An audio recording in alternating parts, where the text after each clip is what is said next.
नमस्कार viewers, welcome to my channel hotel management PS. आज जानेंगे हम लोग क्या होटल इंडस्ट्री में एक जनरल मैनेजर के पोजीशन में पहुंचना मुश्किल है या आसान है। तो चलिए शुरू करते हैं आज का टॉपिक में। हम बताएंगे आज के टॉपिक में आपको।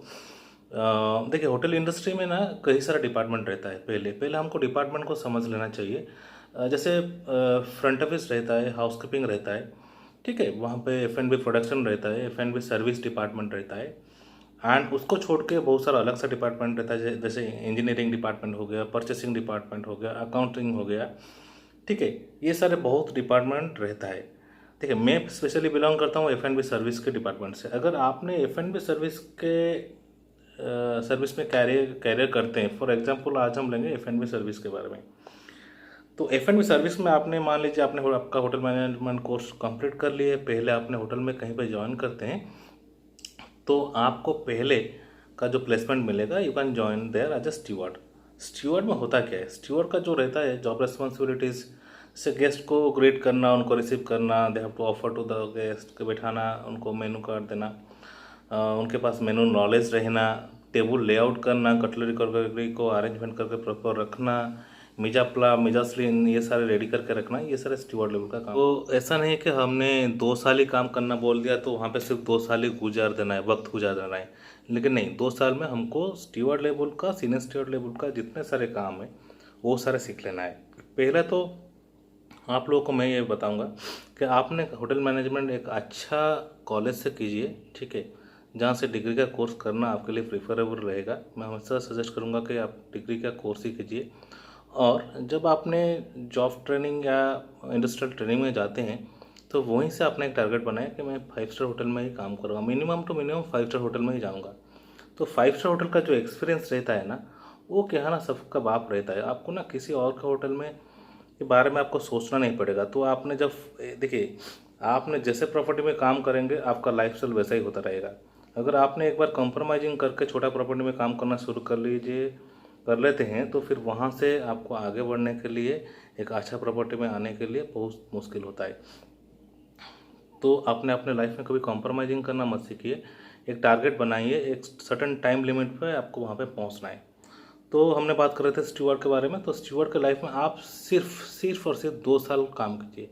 2 साल अगर आप एक ढंग से प्रॉपर्टी में, 5 स्टार होटल में, अगर ओबरई ताज के प्रॉपर्टी में आपको मिल जाता है, ठीक है, ये तो वहाँ पे क्या होना, आपको 2 साल ही काम करना है स्टीवर्ड के लाइफ में। फिर आपको नेक्स्ट टारगेट होना चाहिए कि आपको सुपरवाइजर लेवल में जाना है।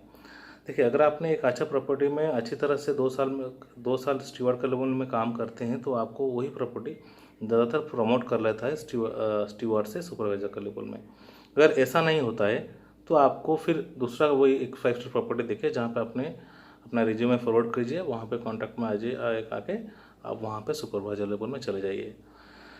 तो सुपरवाइजर लेवल जब आपको मिल जाता है तो सुपरवाइजिंग स्किल एक रहता है। सुपरवाइजर को अंडर में स्टीवर्ड्स रहते हैं, सीनियर स्टीवर्ड्स रहते हैं, ट्रेनिंग्स वगैरह रहते हैं, उनको रिपोर्टिंग करते हैं। तो वहाँ पे भी आपका एक टारगेट होना चाहिए 2 से 2.5 साल। ज़्यादा वक्त नहीं गुजरना है। 2 से 2.5 साल के अंदर में अपने सुपरवाइजर का सारे काम सीख लेना है। जैसे आपके पास मेनू नॉलेज होना, गेस्ट ऑर्डर लेना, ठीक है, मेनू के बारे में आपके पास एक्सप्लेन करने का नॉलेज हो। अगर किसी गेस्ट ने मेनू के बारे में पूछता है, कुछ पर्टिकुलर डिश के बारे में पूछता है, तो आपने उसको एक्सप्लेन कर पाना, ये सारी चीज़ आपको होना चाहिए। ऑफ सेलिंग क्या होना चाहिए, ठीक है, पुश सेलिंग क्या होना चाहिए, ये जो सारे चीज़ को आपको कवर कर लेना है 2.5 साल, 2 से 2.5 साल के अंदर में। तो आपने यहाँ पे 4 साल अपने आपका हो गया स्टीवर्ड से सुपरवाइजर लेवल में आने के लिए। तो सुपरवाइजर लेवल जब आपको 2-2.5 साल हो जाता है तो आपको नेक्स्ट टारगेट होना चाहिए कि आपका 5वां साल, जो 5th ईयर होना चाहिए, 5th to 6 ईयर, 5 से 6 साल के अंदर आपको एक आउटलेट मैनेजर बन जाना है। अच्छा, आउटलेट मैनेजर होता क्या है, मैं आपको साधारण संक्षिप्त में ये बताऊंगा कि आउटलेट मैनेजर ये होता है, F&B सर्विस एक बहुत बड़ा डिपार्टमेंट रहता है जिसके अंडर में बहुत सारा आउटलेट रहता है, छोटा छोटा आउटलेट। जैसे रेस्टोरेंट को एक आउटलेट कहते हैं, उसके अंदर बार रहता है, उसके अंदर रूम सर्विस रहता है, बैंक्वेट रहता है, ठीक है, स्पेशलाइज्ड रेस्टोरेंट रहता है, पब रहता है। ये सारे F&B सर्विस के अंडर ही आता है। और F&B सर्विस में हाई रेवेन्यू जनरेट करने वाला डिपार्टमेंट रहता है बैंक्वेटिंग। बैंक्वेटिंग का नॉलेज अगर आपके पास है तो आपने फिर आपका लाइफ तो फिर बन गया बॉस। तो फिर आपने 2 ढाई साल कैप्टन के पोजीशन में बिताने के बाद में आपको सिर्फ टारगेट होना चाहिए एक आउटलेट मैनेजर होना, एक डिपार्टमेंट का मैनेजर होना। तो आपने मान लीजिए एक रेस्टोरेंट में काम कर रहे हैं, तो रेस्टोरेंट का मैनेजर के लिए ट्राई कर लीजिए and go for that restaurant manager. Restaurant manager level में आपको आ जाते हैं तो आपको एक अलग सा रिस्पॉन्सिबिलिटीज़, एक अलग सा रिस्पेक्ट मिलना शुरू हो जाता है। वहाँ पे एक आपका लाइफ स्टाइल चेंज हो जाता है। क्योंकि देखिए, एक स्टीवर्ड से कैप्टन बनना आसान रहता है, क्योंकि ज़्यादातर काम जो स्टीवर्ड का रहता है वही काम कैप्टन का ही ऑलमोस्ट रहता है। कुछ एडिशनल रिस्पॉन्सिबिलिटीज़ वहाँ पर रहता है। लेकिन आपने एक बार मैनेजर लेवल पर आ जाते हैं तो आपके अंडर में बहुत सारे बच्चे लोग आपको रिपोर्टिंग करने लगते हैं। आपके अंडर में पूरा एक आउटलेट चलता है, आपके ऑर्डर पे, आपके डिसीजन पे आउटलेट चलता है। तो आपको जल्दी से जल्दी, ज़्यादा जल्दी मत होइए। इस बीच में जो 5-6 साल गुजारेंगे आपने, उस टाइम पे आपके पास ज्ञान भी होना चाहिए। ऐसा नहीं कि टाइम बर्बाद करके चले गए, आपने आउटलेट मैनेजर में पहुंच गए, फिर आपने एक जूनियर ने कुछ क्वेश्चन पूछ चलिए आपके बारे में, उसके बारे में आपको पता ना हो। तो F&B सर्विस जो रहता है ना, हर हर डिपार्टमेंट का बाप रहता है वो। वहाँ पे ना हर डिपार्टमेंट का नॉलेज होता है। तो आपने एक बार आउटलेट मैनेजर बन गया, फिर आउटलेट मैनेजर में क्या होता है ना, आपको फिर स्कोप मिल जाएगा। जैसे वीकली मीटिंग रहता है, तो सारे आउटलेट मैनेजर के साथ, अदर डिपार्टमेंट मैनेजर के साथ आपको मीटिंग करना, वहाँ पे मैनेजमेंट मीटिंग, मॉर्निंग मीटिंग करना शुरू कर लेता है। कहीं होटल में डेली मॉर्निंग मीटिंग होता है, कहीं पे वीकली होता है। तो जो भी हो, वहाँ पे आप एक पोजीशन पे पहुंच जाते हैं। वहाँ पे गेस्ट को 100% सेटिस्फाई करके छोड़ना, गेस्ट के कांटेक्ट में रहना, उनका फूड प्रोवाइड करना, सेल्स टारगेट अचीव करना, ये सारे रिस्पॉन्सिबिलिटीज़ आपका जिम्मेदार बन जाता है। फिर आपने आउटलेट मैनेजर पे आप 2-3 साल गुजारिए, ज़्यादा वक्त नहीं, 2 से 3 साल गुजारिए। वहाँ पे अंदर 2-3 साल में आपको ये टारगेट बनाना है कि आपको F&B असिस्टेंट F&B मैनेजर बनने के लिए। तो 2-3 साल के बाद आपने अगर एक असिस्टेंट F&B मैनेजर बन जाते हैं तो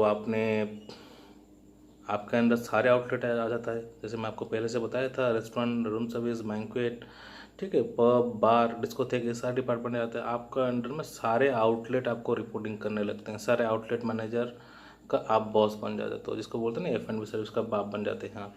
F&B सर्विस का बाप बनने का मतलब ये होता है कि उसके पास हर डिपार्टमेंट का ज्ञान होना चाहिए। जैसे बैंक्वेट में अगर आप करते हैं, बैंक्वेट सेटअप कैसा होना चाहिए, ठीक है, उसका लेआउट कैसा होना चाहिए, अगर वहाँ पे कॉर्पोरेट फंक्शन है तो उनका सेटअप क्या होना चाहिए, कुछ गेट टुगेदर है तो वहाँ का सेटअप क्या होना चाहिए, वहाँ का मेनू प्लानिंग, ठीक है, वहाँ का लोकल नॉलेज काफ़ी ज़रूरी रहता है वहाँ के बारे में, ठीक है।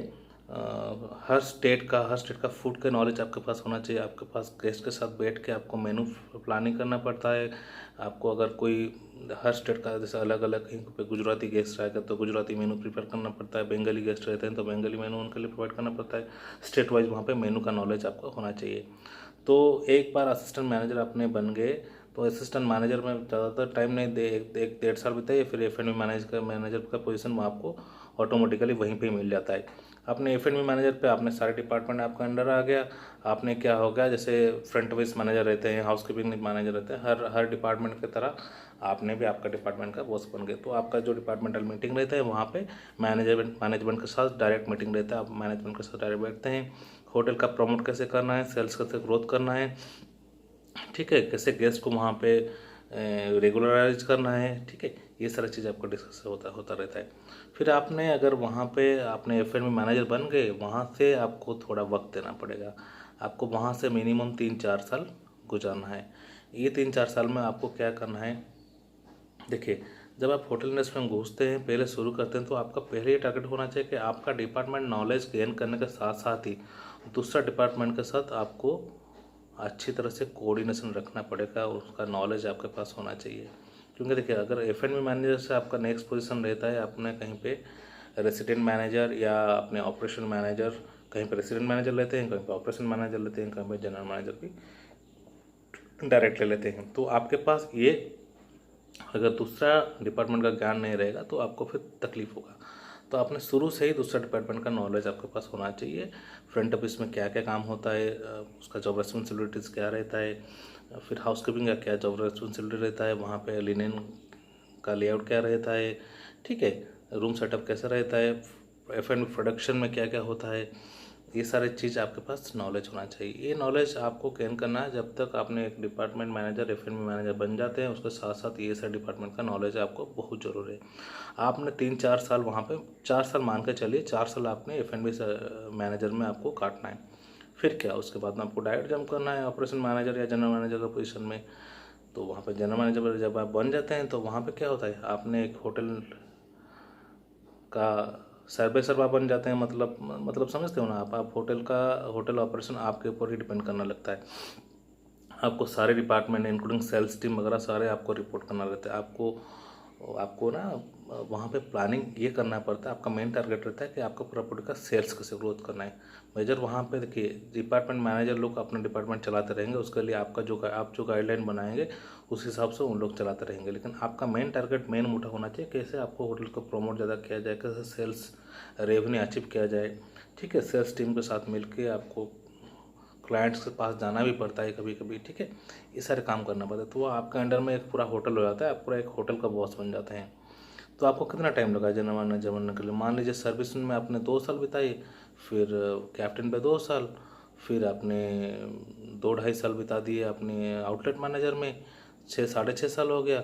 असिस्टेंट पे 1.5 साल, 7.5 8 साल। ठीक है, F&B पे 3-4 साल, 9 10 11 12 साल। ठीक है, आपके पास जब 11 से 12 साल का एक्सपीरियंस ना हो तो मैं आपको ये सजेस्ट करूँगा, आपने कभी भी आपके साथ कंप्रोमाइजिंग मत करके एक छोटा प्रॉपर्टी में अच्छा ऑफर अच्छा पोजीशन मिल रहा है करके जंप मत कीजिए। वहाँ पे क्या होता है ना, फिर उसी लेवल पर रह जाते हैं।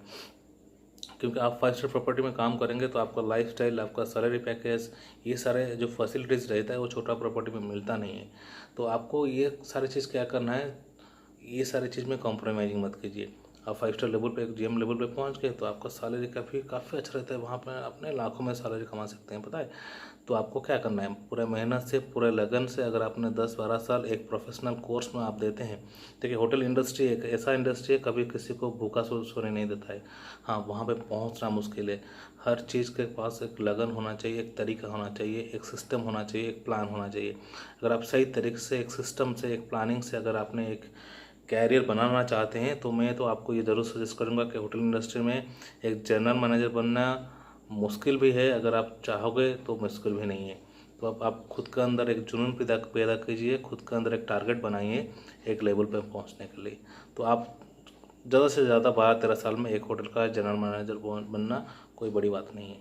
तो आज का एपिसोड ये था कि होटल इंडस्ट्री में मैं पहले से आपको पूछा था क्या जनरल मैनेजर बनना मुश्किल है या आसान है। तो मैं तो आपको बताऊंगा मेरा नॉलेज के बारे में नहीं। एक टारगेट बना जाए तो कुछ भी पॉसिबल रहता है। तो उम्मीद करता हूँ आप सभी को आज का टॉपिक अच्छा लगा होगा। मिलते हैं आप सभी से फिर अगले एक नए चैप्टर में कुछ बढ़िया सा लगे। तब तक के लिए अगर आपने मेरे चैनल को सब्सक्राइब नहीं किए तो जल्दी से जल्दी सब्सक्राइब कर लीजिए। Thank you so much.